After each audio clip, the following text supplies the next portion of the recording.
Torna Fem Ciència, una sèrie fonamental per repensar el feminisme, la història i la cultura científica. Avui parlarem amb Agostina Mileo, comunicadora científica i activista menstrual. Els seus temes d'estudi es centren en el gènere, la salut i la filosofia de la ciència. Anteriorment coneguda com a Barbie científica a les xarxes socials, sempre ha buscat col·laborar amb la justícia social.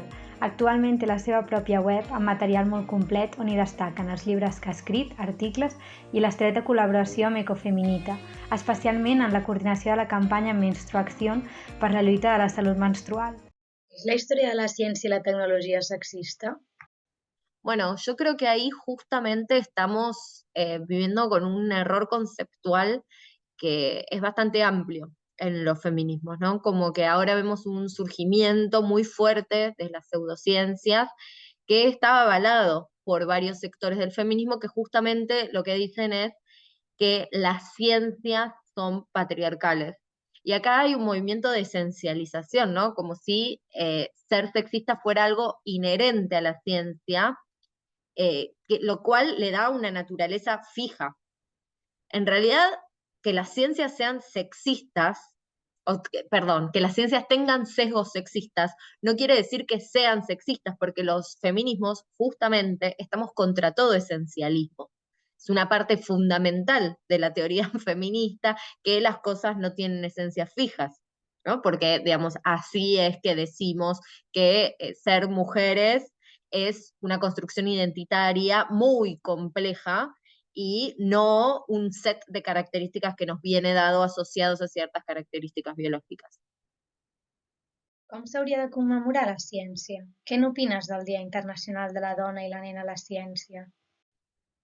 La verdad es que creo que si bien es necesario dar como información sobre la situación de las mujeres y las niñas en las ciencias y que haya un día en particular hace que haya mayor difusión de estos datos, que son datos que estamos diciendo todo el tiempo, ¿no? Como circulan constantemente y tal vez que haya un día lo que hace es que, bueno, eso que circula constantemente y lo que muchas veces no tiene mucha atención, la tenga. El tema es que estas jornadas justamente lo que vemos como resultado es que no están permitiendo mucha profundización. También queda viejo respecto a los desarrollos de las teorías feministas esto de estar contando mujeres o de hablar constantemente de los impedimentos que conlleva la maternidad para las carreras científicas o las tareas de cuidado. Pues esto es algo que ya todo el mundo sabe. Y reforzando también ciertos estudios que demuestran ciertas cosas, terminamos armando un sujeto ideal de inclusión en las ciencias que no es del todo inclusivo. ¿Quiénes son esas niñas a las que queremos atraer a las ciencias, ¿no? Nos estamos olvidando de un montón de niñeces que no son cisgénero, ni las que son las que esperable, digamos, como que lo que estamos haciendo es un movimiento de llamar hacia las ciencias a las niñas que están excluidas por 1 milímetro, ¿no? Como las que podrían ser científicas, pero no, que tienen todas las condiciones dadas para ser científicas, pero no son. Y eso nos hace olvidarnos de ciertas modificaciones estructurales, que en realidad son las por las que peleamos las feministas. Porque si no, lo que estamos diciendo es que queremos más o menos igual número de varones y de mujeres en las estructuras que ya existen en la sociedad sin modificar esquemas distributivos, por ejemplo. Podries explicar-nos quines estratègies has seguit per construir coneixement i cultura científica feminista?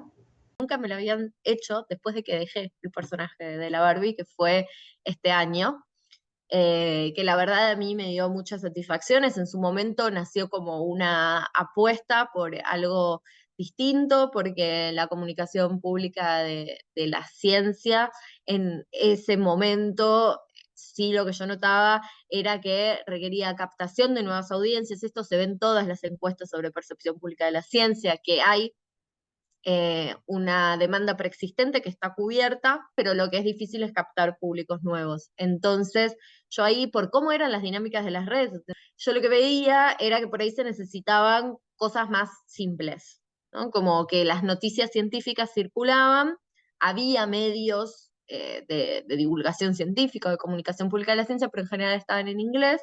Entonces yo armaba posteos más simples en base a 4 preguntas, que eran qué dice la noticia, cómo lo supieron, en qué avanza el estudio y para qué sirve, que eran casi traducciones. ¿Qué recurso para captar nuevas audiencias? Los personajes funcionan súper bien para niños y en adultos ya que en general no se usan, ¿no? Entonces fue como toda esa construcción que tenía que ver por ahí con algo más fresco, más espontáneo, más cercano a las personas que tenemos alrededor, y que hoy lo que me di cuenta o lo que yo empecé a pensar es que se necesita justamente lo contrario. Todo lo que tenemos son videos de 1 minuto explicando cosas súper complejas y todo tiene que ser fresco y espontáneo y no hay, como decía antes, de repente no hay lugar para la complejización, para la profundización. También esto, ¿no? Las cantidades de información y cómo se puede formar una mirada crítica con ese nivel de bombardeo. Y bueno, yo también me fui complejizando y profundizando, ¿no? Empecé a la Barbie hace más de 10 años y tuve la oportunidad desde 2020 hasta 2022 de escribir un newsletter para un medio que se llama Cenital. Y en ese contacto, que es el email, con las personas, que es mucho más íntimo y que también puede tener la profundidad, porque yo no tenía límite de extensión. Además, tuve que cubrir, digamos, los momentos de la pandemia, y ahí, bueno, un trabajo de otro tipo, justamente de profundización, de intimidad. Yo ahí empecé a jugar con los sentimientos. Nosotros tenemos como muy ya introyectada la idea de que la objetividad no existe, pero la subjetividad que se permite sigue siendo una especie de subjetividad objetiva, ¿no? Yo digo, bueno, yo soy una mujer blanca, bisexual, de clase media, universitaria, latinoamericana, con una ideología de izquierdas, feminista, que son todos factores no tan por ahí discutibles o más que dan una posición seria, si se quiere, que uno puede hacer un perfil profesional a partir de eso. Pero la subjetividad también son estados transitorios, que son los sentimientos. Entonces es como, no te hablo solo desde mi identidad, sino a través del estado particular que tengo hoy. Y eso, la verdad es que dio unas respuestas espectaculares. Y a partir de eso, salir un poco y retirarme de esas dinámicas, porque me parece que esto, lo que se ofrece hoy es la repetición. Y creo que ese nivel de mercantilización de la identidad, porque en definitiva esto de ser tu propia marca, es ponerte a vos por delante de la reflexión, porque terminás siendo vos lo que se conoce y no tu trabajo. Y la Barbie en ese sentido, si bien funcionó mucho en un momento, hoy se estaba convirtiendo justamente en algo que me hacía poner a mí por delante de lo que digo o de lo que transmito. Entonces, bueno, la maté. De quina manera utilitzes l'epistemologia feminista en la comunicació de les ciències? Per què moltes vegades no se'n parla? Y me parece que los feminismos o la epistemología feminista justamente nos plantean lo contrario, porque al transformar la práctica científica, o al pretender transformar la práctica científica desde algo tan revolucionario como decir, las ciencias no solo no son neutrales y objetivas, sino que eso no es deseable. Lo deseable es que el conocimiento se produzca con un fin político explícito y emancipatorio, modifican también nuestras vidas. Entonces yo no te podría decir cómo utilizo la epistemología feminista, porque no es una herramienta que yo agarro y voy a buscar y la meto ahí, sino que ya es no sé cómo decir, mi dogma, es como contradictorio con lo que estoy diciendo, ¿no? Pero ya es como mi perspectiva.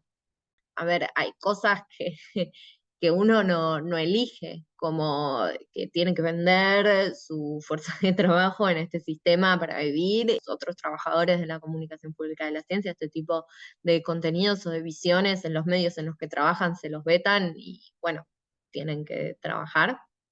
Pero después yo creo que también hay una cuestión dentro de las ciencias en las que justamente las epistemologías feministas se piensan como una adenda, ¿no? Y por ahí lo máximo a lo que podemos aspirar es a que una persona progresista nombre las epistemologías feministas, pero viste que siempre cuando las nombran dicen, la epistemología feminista discute eso, pero nunca descubre o refuta. En general, las personas dentro de la academia se toman la epistemología feminista y el desarrollo del conocimiento feminista en general, que no lo toman como algo que hay que saber para ser un académico decente.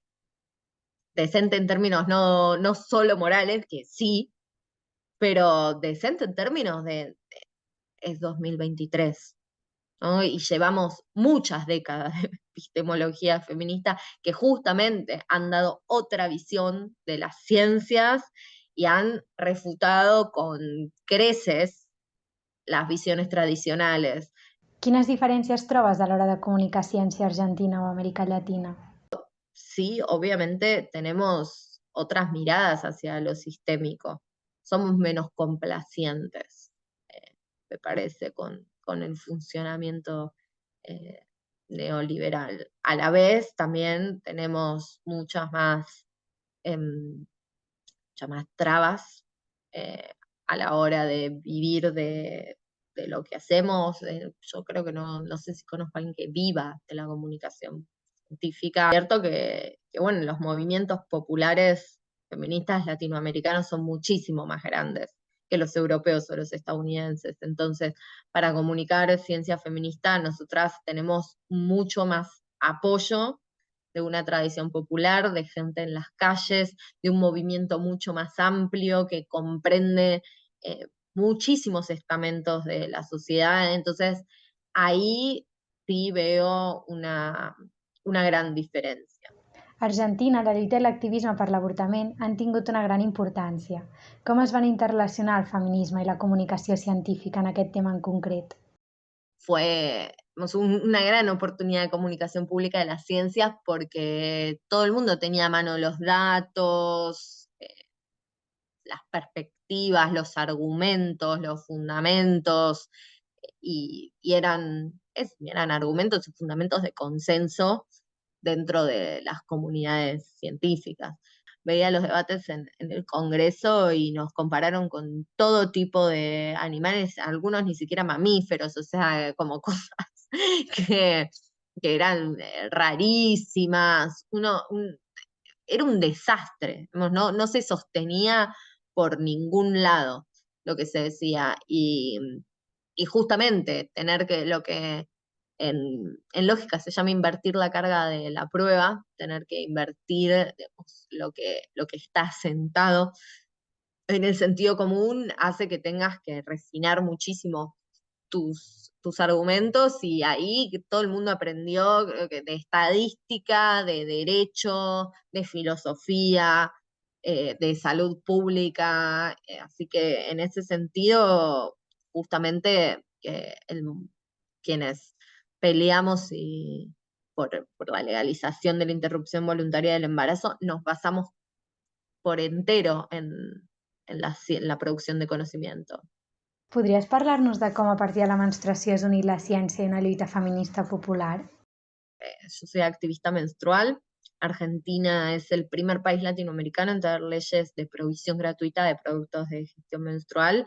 Y esto, si bien nunca nos lo reconocen, por esto que decíamos, como bueno, las feministas somos como una especie de usina de sentido común y de detección de injusticias, fue sin duda una campaña de comunicación pública de la ciencia.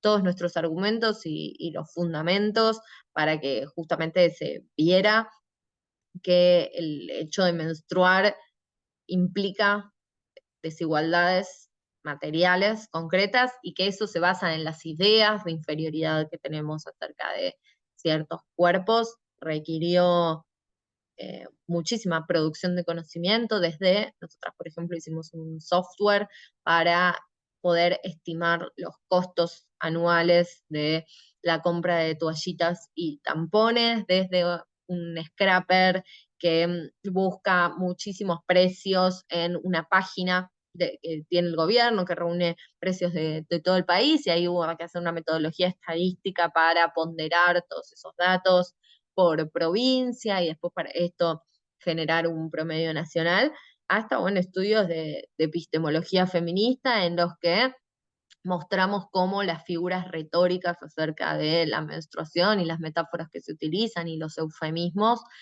refuerzan ciertas ideas acerca de la menstruación como algo sucio, como algo inconveniente, y todo el tabú alrededor. Moltes gràcies, Agostina. Aquest ha estat el 6è episodi de la tercera temporada de Fem Ciència. No us perdeu els següents. Fins aviat!